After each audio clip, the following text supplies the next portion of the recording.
이지혜 시네 토크.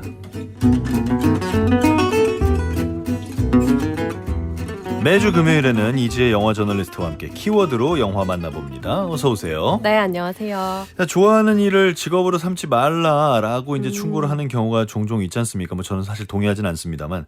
근데 네. 기자님은 이제 좋아하는 일을 직업으로 삼으셨잖아요. 그렇다고 볼 수 있죠? 네. 어떻습니까? 좋아하는 일이 직업이 되면 좀 달라집니까?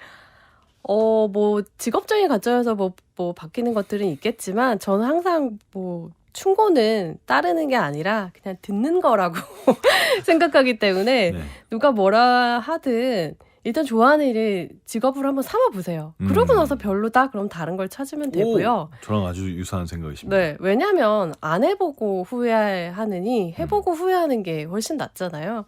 그래서 일단은 뭐든 시도해 보시라고 말씀을 드리고 싶어요. 좋아하는 거 해도 싫어하는 거 해도 일은 다 싫습니다.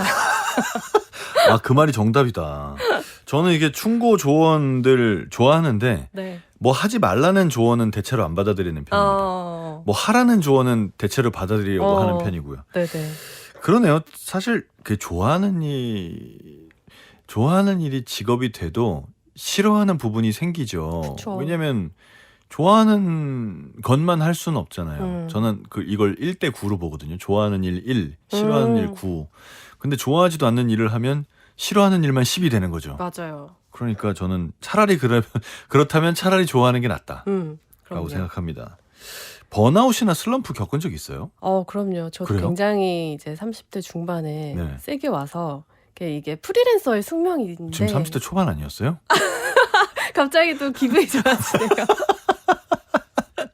아마 잘 아실 거예요. 네. 프리랜서들은 일이 갑자기 뚝 끊길 때가 있잖아요. 일이 정말 물밀듯이 맞아. 들어오다가 어느 날 일이 갑자기 끊기면 그때 그동안 느끼지 못했던 번아웃이나 슬럼프가 오는 것 같아요. 그래서 저도 그때 30대 중반에 한 2년 정도 우울증으로 굉장히 힘들었었고 지금은 많이 괜찮아졌지만 그때 너무 힘들었어서 어떻게 지냈는지 기억이 그때 시절에 잘 기억이 안 나기도 하더라고요. 그 정도였어요. 네, 그래서 곰곰이 생각해 보니까 그냥 힘든 시기는 힘들어하는 수밖에 없더라고요. 그때 내가 빨리 이걸 나아서 극복해서 빨리 더 나은 사람이 돼야 되는데 이런 생각이 아무 소용이 없어지는 것 같아요. 충분히 힘들어할 만큼 힘들어해야지 지나가는 시기도 있기 때문에 그럴 때 만약에 저에게 또 그런 시기가 나중에 온다면 좀 그런 식으로 지나가지 않을까 싶어요. 이건 이지의 명언 같은데요. 힘든 시기는 힘들어할 수밖에 없다. 그쵸. 네. 네. 오, 명언이다. 저장해놔야지. 좋습니다. 자, 영화 얘기하죠. 오늘 어떤 영화입니까? 네, 오늘 영화는 햄넷인데요. 햄릿이 아니고 햄넷이요? 네네. 햄릿과 햄넷 굉장히 비슷하죠. 네. 영화가 시작할 때 처음에 이게 딱 박아놓고 시작해요. 16에서 17세기에는 햄넷과 햄릿이 혼용되어서 쓰였다. 그러니까 우리가 익히 알고 있는 햄릿과 햄넷은 같은 것이다. 라고 이제 시작을 하는 거예요. 네. 주인공은 당연히 햄릿을 이제 제목으로 내세웠으니까 윌리엄 셰익스피어죠.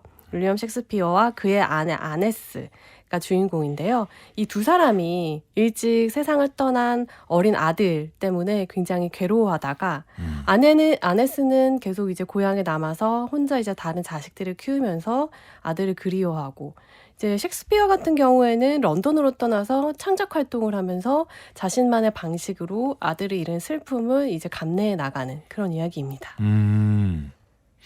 와, 예술가네요, 정말. 네. 어떤 그 개인의 정말 처절하게 슬픈 기억을 네. 안고 예술을 만들어내는 거잖아요. 네.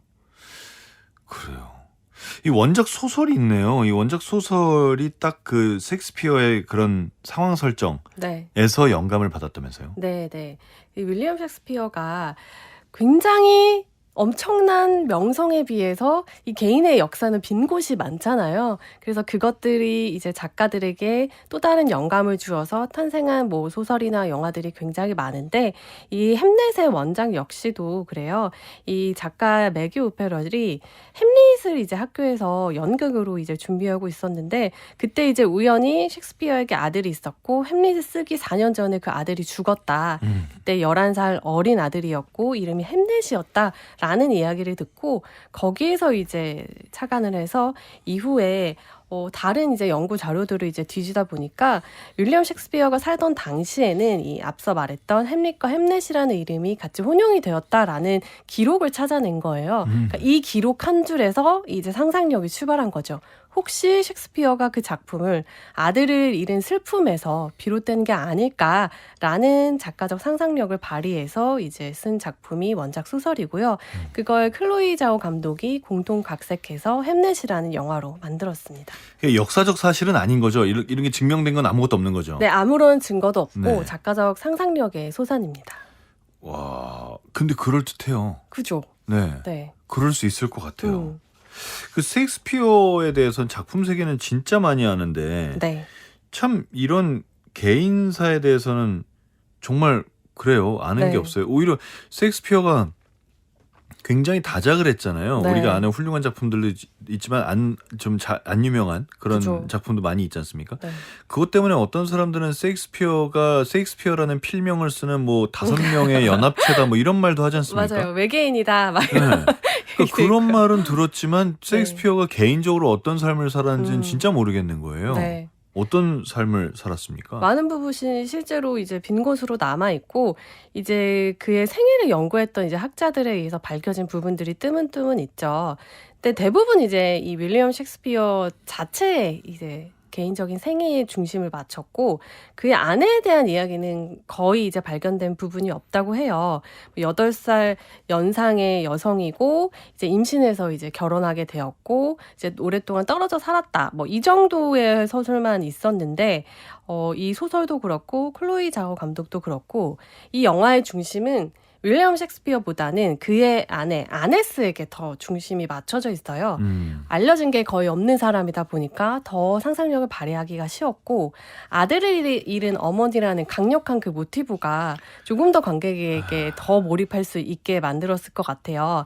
특히 이 아네스라는 여성 같은 경우에는 이제 학자들에 따르면 앤이라는 이름으로 더 많이 알려져 있어요. 앤일 수도 있고 아네스일 수도 있는데 보통은 앤 해서웨이라는 이 이름이 더 많이 알려져 있거든요. 그러니까 요 이름이 이렇게 저렇게 다 불리죠. 네, 다 불리는데 아마 앤이라는 이름을 안 쓴 건 앤 해서웨이 배우가 있기 때문일 것 같기도 하고 그 배우도 자신의 이름을 그 어머니가 워낙 다독가여서 거기 셰익스피어 부인의 이름을 따서 왔거든요. 아, 그래요? 네, 그러니까 그렇다 보니까 오히려 아네스에게 더 이제 좀 몰입을 했던 것 같고요. 이 여성이 중심에 놓이면서부터 그러니까 윌리엄 셰익스피어는 이제 런던에 떨어져서 혼자 창작을 하는 고뇌하는 예술가인데 이 아네스라는 여자는 대체 왜 이 어리고 재산도 없고 아무것도 가진 게 없는 젊은 남자와 결혼을 했을까?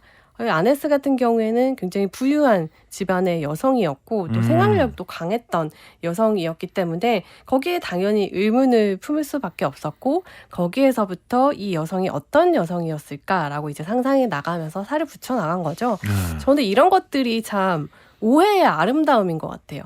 어떤 역사적 증거나 사실과는 거리가 멀지만 한 줄의 어떤 작은 사실에서 작가들이 좀 상상력을 더하면서 만들어낸 새로운 인물이 바로 영화의 즐거움이 아닌가 싶습니다. 아, 이 부인께서는 부유한 사람이셨군요. 네네. 참 근데 이게 2026년식 사고방식 아닙니까? 이 조건만 맞추면서 누가 왜 결혼했을까? 아유, 서로 꽂혔나 보죠. 근데 이 셰익스피어가 살던 시대는 결혼은 곧 조건이다가 더 강력한 시대잖아요. 그러니까 더 의문을 가질 수밖에 없는 거죠. 둘이 나는 솔로 한 거 아닐까요? 조건 맞춰보고. 야, 뭐 궁금합니다. 네. 자, 그럼 이 영화에서는 어떤 식으로 이야기가 진행됩니까? 영화에서 이 아네스라는 여성이 굉장히 신비로워요. 이 중세의 어두운 분위기와 다르게 이 여성은 숲에서 항상 자신만의 생명력을 충전하는 그런 인물로 등장을 하거든요. 그래서 사람들이 뭐라고 부르냐면 숲속 마녀라고 이제 손가락질을 하는 거죠. 네. 그러니까 이 당시에 마녀라는 말은 일반적인 사회적 규범이나 그 관습에서 벗어나 있는 사람들을 손가락질할 때 많이 쓰던 말이잖아요. 그죠. 그만큼 일반적인 관념과는 거리가 있는 사람이라는 거죠. 그래서 이 아네스라는 여성이 남편이 사실 이때는 남편과 떨어져 산다는 개념이 굉장히 상상하기 어려운 일이잖아요. 불가능하죠. 그죠. 가장이 이제 생계를 책임지게 되는데. 아이고, 교통편이 지금처럼 좋은 시대도 아니잖아요. 맞아요. 떨어지게 되면 언제 뭐 1년에 한번 볼까 말까인데 자기가 이렇게 보니까 남편이 결혼하고 아이를 낳고서 생명력을 점점 잃어가는 거예요. 왜냐하면 셰익스피어 같은 경우에는 아버지가 장갑을 만드는 장인이다 보니까 자기가 창작욕구가 있어도 결국에는 이 아버지의 직업을 물려받을 수밖에 없잖아요. 그게 너무 싫은 거죠. 그래서 점점 자신의 안에 가지고 있던 빚이 잃어가고 있다라는 것을 이 아네스라는 예민한 여성은 금방 이제 캐치를 한 거죠. 그래서 런던으로 가라. 런던으로 가서 너가 하고 싶은 일을 해라. 라고 이제 남편은 일종의 유학을 보낸 거죠, 런던에 보내고 이제 혼자서 아이들을 키우는데, 그러니까 아이들을 키우는 과정에서도 일반적인 어머니와는 좀 달라요. 무언가를 행할 때 자신만의 의식이나 양식이 있는 사람이에요. 그래서 특별해 보이거든요. 자신의 어머니로부터 물려받은 어떤 약초에 대한 지식이나 약초를 가지고 약을 만들 때 뭐 자신만의 주문을 외운다거나, 이게 다른 사람들이 멀리서 봤을 때는 마녀처럼 보이기도 하죠. 근데 그런 것들을 이제 아이들에게 전수하고 알려주면서 어떤 생명을 떠나보낼 때는 그만에 걸맞는 애도를 분명히 거쳐야 한다라는 것을 이제 아이들에게 알려주죠. 근데 한 가지 의문이, 이렇게 네. 부유한 분이 네. 그냥 런던 따라가지. 왜냐하면 숲을 벗어나서는 살 수가 없는 거예요. 런던이라는 그 도시에서 살 수가 없는 거죠. 런던도 공원 있는데. 이때는 근데 그렇게 쉽지가 않았죠. 그럴까요? 공기도 나쁘고 또 무엇보다도 아이들이 많은데 아이들이 몸이 약해서 이렇게 얘기를 해요. 런던에 그때 얼마나 스모그가 심했습니까, 한창. 정말 네, 대단히 네. 안 좋은 곳이었죠. 그렇죠. 그러다 보니까 아이들을 위해서도 갈 수가 없었던 거죠. 그러면 이 아네스라는 분은 그 남편을 위해서 혹은 애들을 위해서 자기 자신은 다 희생한 사람이네요. 또 그렇지만은 않아요. 그래요? 어머니로서의 어느 정도의 희생은 분명히 있죠. 왜냐하면 자식과 남편을 사랑하니까. 하지만 본인이 가장 사랑하는 숲에 대한 사랑, 숲에서 내가 느끼는 에너지 같은 것들을 잃지 않으려고 해요. 그게 가장 전적으로 드러난 것이 출산할 때인데요. 보통 우리가 아이를 낳을 때는 집에서 이때 낳잖아요. 산파나 뭐 여성인 가족들과 함께 낳는데, 아이가 이제 태기가 아이를 낳을 것 같은 그런 기운이 느껴지니까 이 아네스는 바로 숲으로 뛰어가요. 숲에 가서 혼자서 아무 준비나 도와주는 사람 없이 나무 아래에서 혼자 아이를 낳거든요. 이게 굉장히 좀 신기한 일이잖아요. 그러니까 자신만이 기준이 있는 거예요. 내 아이는 숲에서 낳아야 되고, 내가 살 땅도 내가 정하고, 내 아이도 이 숲의 기운을 받아야 된다라는 본인만의 신념이 투철한데, 그걸 아내이자 어머니라고 잃지 않는 거죠. 뭐 무슨 숲속의 요정이나 뭐 엘프 같은 건가요? 좀 생태주의적 관점의 인물이라고 보시면 될 것 같아요. 혹시 금발머리에 귀 크고 뾰족한가요? 그렇진 않습니다. 아니에요? 그래요. 햄릿이 탄생하는 과정을 담은 영화인가 했더니 별로 그런 거라기보다는 그냥 셰익스피어의 부부, 네. 이 가족이 살아가는 얘기인가 봐요. 전반부는 그래요. 그래요? 근데 이제 중반부터 후반까지는 아이를 잃고 나서 햄릿이 탄생하기까지에 더 이제 집중이 되거든요. 그러니까 우리가 흔히 이런 것들을 고통을 예술로 승화시키는 예술가들의 역작, 이런 식으로 표현하기가 쉬운데, 이 작품은 그것과는 굉장히 거리를 둬요. 이 아픈 고통이 예술의 재료로 쓰인 것이 아니라 이 햄릿을 만든 이 셰익스피어라는 인물이 살고자 하는 몸부림에서 바로 이 햄릿이라는 작품이 나왔다라는 것을 분명히 해요. 왜냐하면 이 작품을 보면 이 아들을 잃고 났으면 그럼 아들이 죽는 이야기를 써서 예술로 승화시키는 것 아닌가라고 쉽게 생각하기가 쉬운데, 그런 것이 아니라 이제 셰익스피어는 아들을 잃은 이제 그 셰익스피어이지만 햄릿에서는 아버지를 잃은 햄릿을 등장시키는 거죠. 그래서 어느 정도 자신의 현실을 방영을 하지만 어디까지나 자신의 그 예술적 영감으로부터 나온 창작물이면서, 또 그와 동시에 그 아들을 잃은 그 아버지의 마음을, 아버지를 잃은 햄릿을 통해서 다시 한번 얘기를 해주는 거죠. 그러니까 저는 앞서서 그 예술 작품의 어떤 그 우리가 지금 햄릿에서 말하고 있는 증거가 없음에도 역사적 증거가 없음에도 이런 상상력으로 이런 이야기가 나온 것이 나옴직하다라는 그 확신을 이 햄릿이라는 작품을 보면서 훨씬 더 아마 그래요. 느끼실 것 같아요. 보고 나면 더 느낀단 말이죠. 네. 알겠습니다. 자, 여러분 햄릿에 대해서 얘기를 하고 있습니다. 잠시 음악 듣고 계속 얘기하시죠. 이 영화 일단 음악 한번 들어보시죠. On the Nature of Daylight. 막스 리히터가 작곡했습니다. 영화 햄릿의 오리지널 사운드트랙의 한 곡이었습니다. On the Nature of Daylight. 막스 리히터의 곡이었고요. 뭐 음악만 들어도 막 좌절과 절망 속에 빠지는 것 같은 그런 기분이네요. 오나라 님이 스틸컷이 박물관에 걸려있는 유화 같네요. 라고 하셨고요. 또 곰돌이 님이 슬픔의 방식은 저마다 다를 수 있다는 걸 느끼게 해주어 좋았습니다. 내 방식대로 슬퍼하지 않는다고 마음이 덜한 것이 아니니까요. 라고 하셨어요. 곰돌이 님 보셨나 보네요. 네, 정확하게 말씀을 해주셨어요. 아내가 남편을 되게 원망하거든요. 아들을 잃고 나서. 왜냐하면 이 셰익스피어는 아들을 잃고 바로 다음날 런던으로 가겠다고 해요. 장례도 치르지 않고. 지금 아내가 얼마나 힘들어하고 남은 가족들이 슬픔에 잠겨 있는데 본인은 자기 창작을 해서 런던으로 떠난다고 하면 얼마나 화가 나겠어요. 아내 입장에서는 함께 이 슬픔을 같이 슬퍼해야 되는데 그래서 오랫동안 이제 남편과 냉랭하고 남편을 이해하지 못해요. 그러다가 이제 남편이 새 연극을 완성했다고 해서 도저히 더 이상 안 되겠다. 남편을 만나러 이제 런던에 간 거죠. 근데 연극 제목이 햄릿인 거예요. 자기 죽은 아들 이름인 거죠. 그래서 거기에 굉장히 또 분노해요. 아니 아들 죽고 나서 나와 함께 있지도 않아놓고서 이제 연극이라고 만들었는데 감히 우리 아들 이름을 붙여? 하면서 분노한 상태로 이제 연극을 지켜보게 되죠. 하지만 이제 연극을 보면서 남편은 나와 다른 방식으로 아들을 잃은 슬픔을 이렇게 애도하고 있었구나를 점차 느끼게 됩니다. 뭐 그건 이해하지만 그래도 장난은 치르고 가지. 그죠? 장난은 치르고 가지. 너무 좀 그걸 극적으로 그러셨다. 그래요. 그럼 햄릿이 무대에 올라가는 장면이 나옵니까? 네. 굉장히 자세하게 등장을 하고 영화 후반부에 아주 중요한 역할을 해요.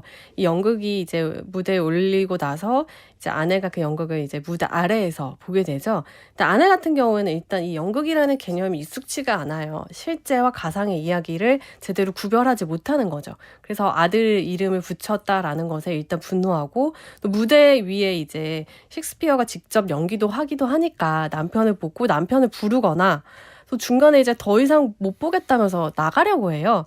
어떻게 지금 관점에서 보면 관극 태도가 정말 엉망인 거죠. 근데 그럴 수밖에 없죠. 본인의 진심을 건드리는 이야기이기 때문에.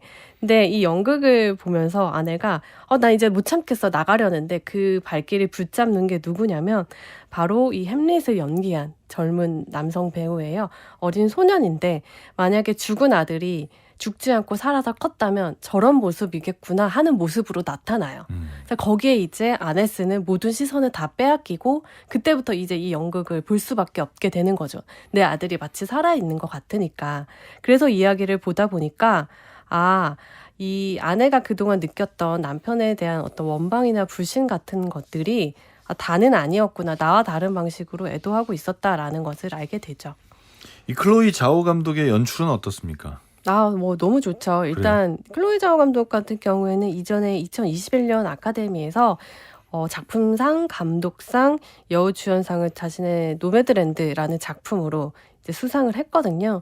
그 이후에 마블에서 이터널스라는 블록버스터를 만들기도 하고 그리고 이제 다시 이제 햄릿이라는 영화로 찾아온 것인데요. 이 감독의 영화의 어떤 공통점이라고 할까요? 노매드랜드에서도 여성인 주인공이 남편을 잃고 집도 잃고 이제 길을 떠돌다가 너무 살지 않아도 될 삶을 이제 그만 마감해도 될 이유와 환경이 수만 가지인데도 불구하고 다시 이제 삶을 선택하게 되는 이야기거든요.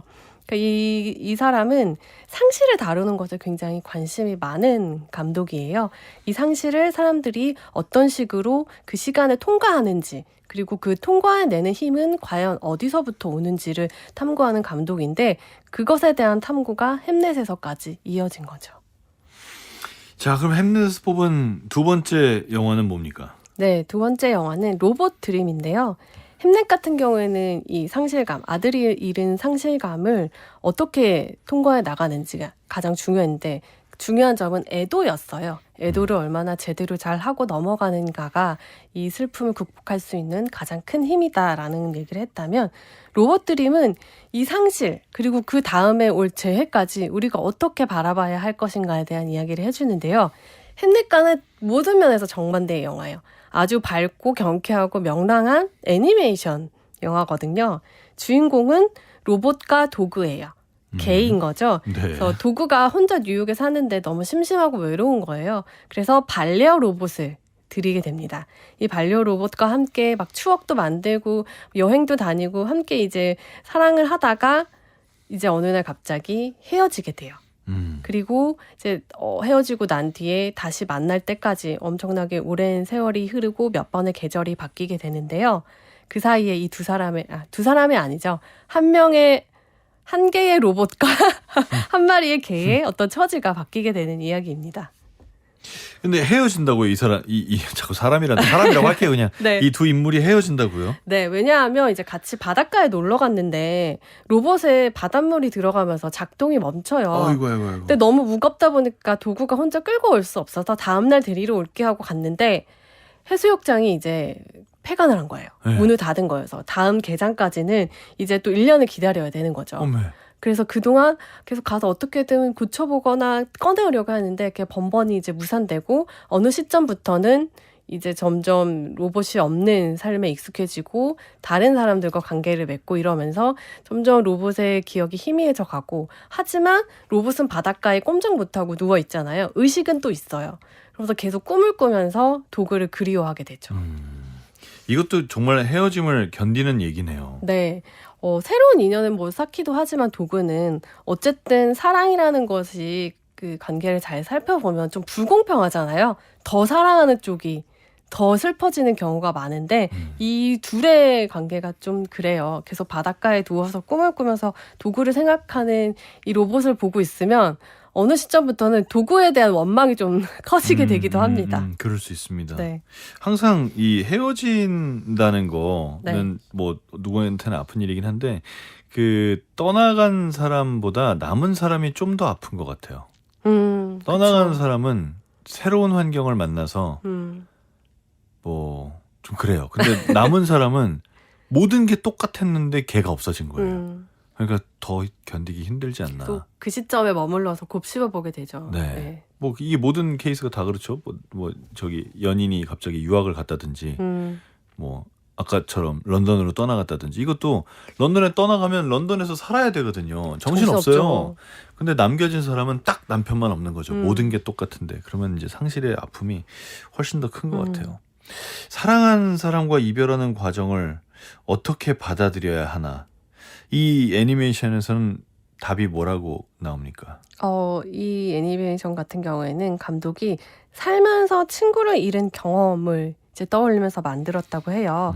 그러면서 이별과 상실을 극복하는 힘은 결국 기억이다라고 해서 영화를 만들었는데요.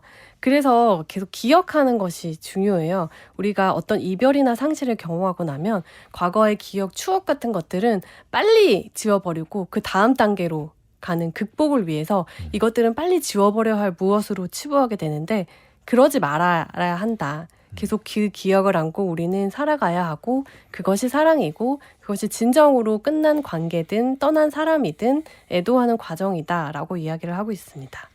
이 영화가 참 접하기 편한 게 네. 대사가 없다면서요? 네, 거의 뭐 음악과 소리는 있는데 무성 영화라고 보시면 될 것 같아요.